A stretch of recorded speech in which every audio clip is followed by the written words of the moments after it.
Do I look cold? I'm cold. February. Want to go fishing? Yeah, sure. Sounds great. Let's go. Hey, in the meantime, there's an old adage that says, if it's on the internet, it must be true. That's not always true. There's a lot of false information out there. That's what they call it, fake news. So today, it's in lieu of fishing, we're going to look at the top 5 misconceptions about fishing on Oak Island, or just Oak Island in general. So, yeah, let's go see what's wrong with the world.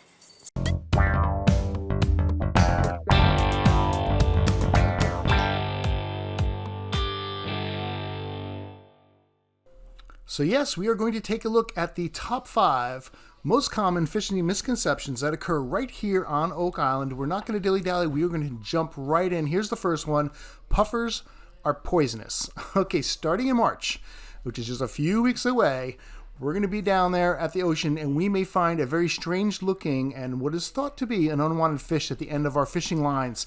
All it takes is a piece of shrimp, like a 1/0 hook, and you're going to pull one in. First, you're going to feel a little bite, and you're going to start reeling it in, and it won't seem like there's much there, and then all of a sudden it's going to feel like you're dragging in a football. So what is this strange creature? It's the puffer. Yes, also known as blowfish, and some people call them blowtoads.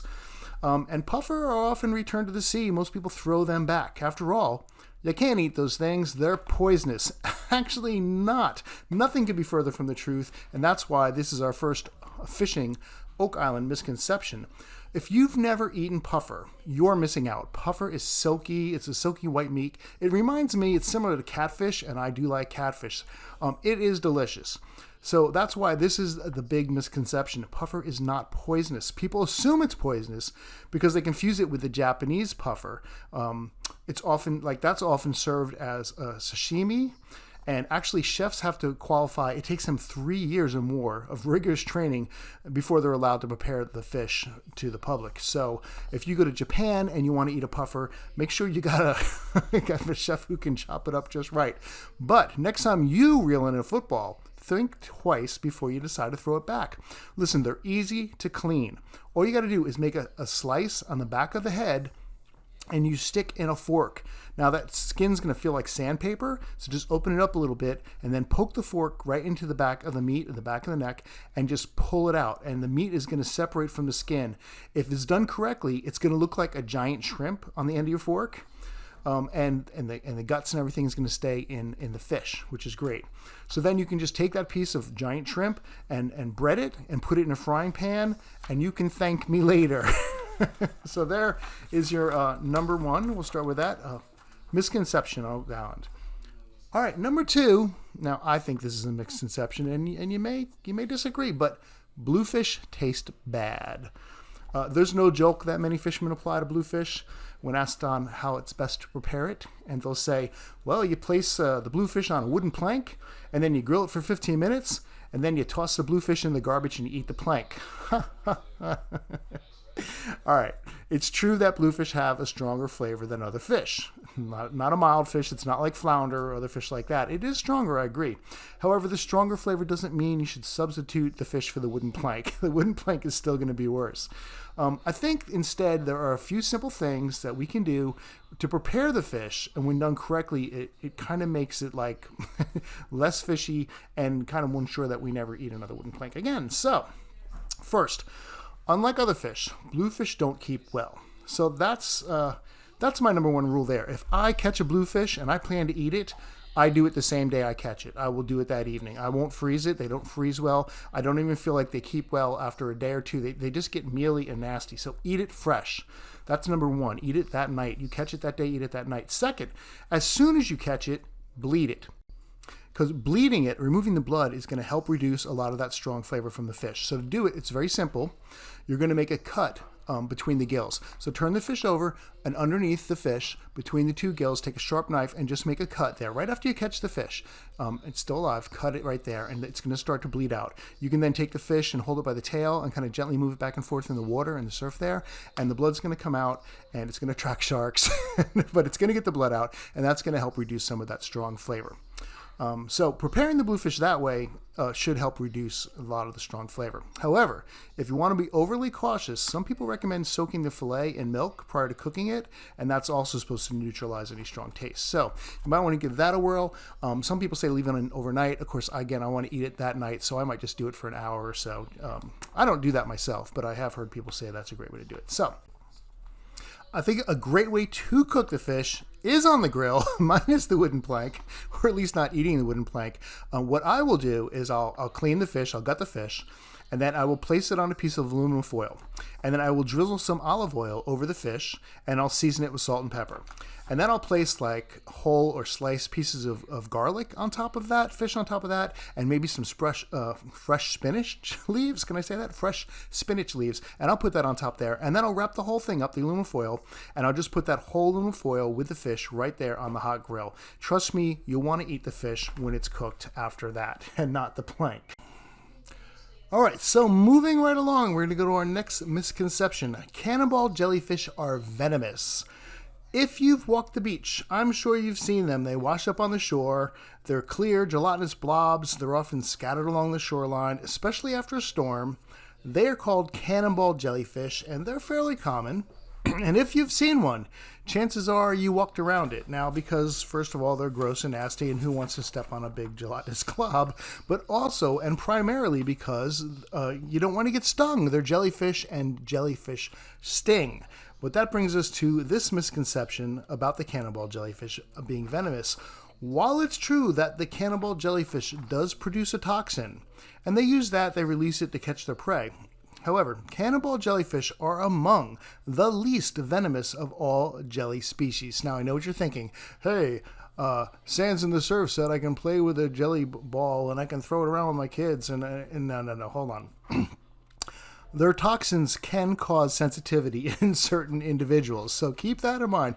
Can cause some sensitivity in certain individuals. However, cannonball jellyfish are mostly harmless to humans. So it's probably best to leave them alone, unlike the Portuguese man of war, which you really want to leave alone. If you see a Portuguese man of war on the beach, do not touch it. You can get stung by one of those, even if it's dead, washed up on the shore. Walk around it.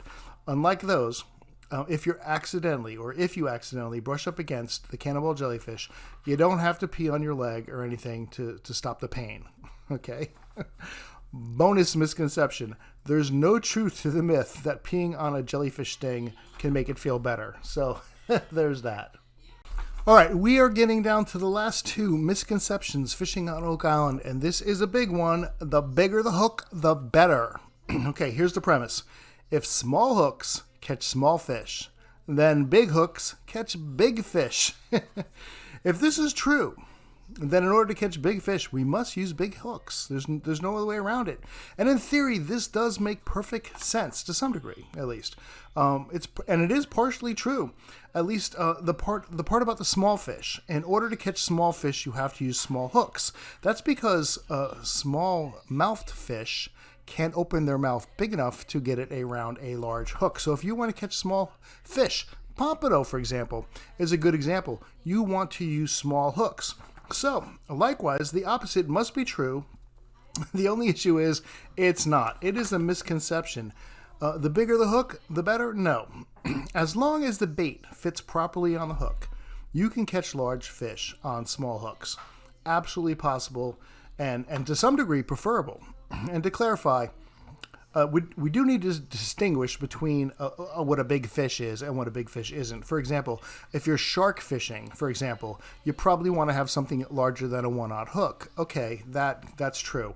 And you're going to want to have a steel leader as well because they have big sharp teeth. However, if you're talking about large blues, Spanish mackerel, even bull red drum, you'd be surprised what you can land on a one-aught hook. Now, I teach the surf fishing class here on Oak Island at the Rec Center. If you want to join us, we usually run it a couple times during the summer. It's a fun class, and we do two parts. We do it in class the first day, and then we go out on the beach and actually fish the second day. Again, it's a lot of fun.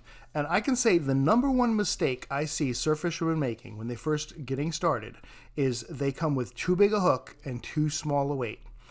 Now, if the weight's too small, like it's a 1 ounce or a 2 ounce, which a lot of people come with, it becomes very difficult for them to be able to cast far enough to find the fish. Now, you don't always have to cast really far, but you do need to be able to cast. And a 1 ounce hook is just not gonna do it. It's better to fish with something reasonably heavy. A 3 or a 4 ounce pyramid weight is going to work really good in most conditions. So that's the weight. Then with the hook, it's the same situation. They come with these really big 3/0, 5/0 hooks. That's great if you're catching like a 4-foot bonnethead shark. But when you're just catching whiting in the surf, you're just catching even red drum, you're catching black drum, you don't need anything larger than a 1/0 circle hook. And that's going to catch most of the fish in the surf. So there is the misconception. The bigger the hook, the better. That leaves us to the last and final misconception on Oak Island. And it is simply this: mullet, whiting, kingfish. You're probably saying, what? Listen, if you catch a mullet, whiting, kingfish, if you catch one of these fish and you post this fish on this social media site and you say to the group, please, can you ID this fish? It's going to go something like this. The first person's going to post, that's a mullet. It'll be followed up by, no, it's not a mullet, it's a whiting. Then someone's going to post, that's a Virginia mullet. And then someone's going to say, we always called them roundheads. And then someone's going to post, it's not a whiting. I've never heard of a roundhead. It's a sea mullet. So what is it?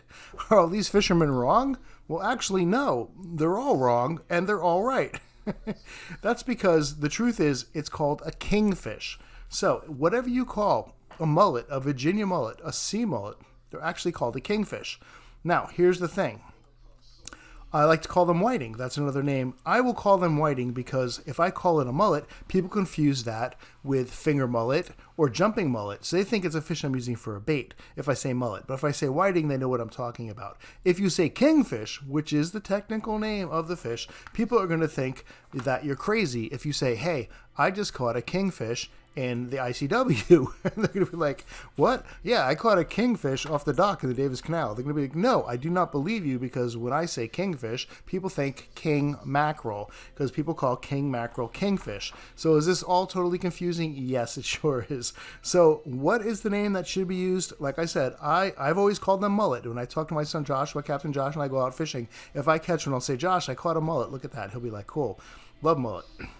However, like I said, if I say mullet to a fisherman, he's going to think I'm talking about a finger mullet or jumping mullet. For this reason, I refer to kingfish as a whiting. So, am I wrong?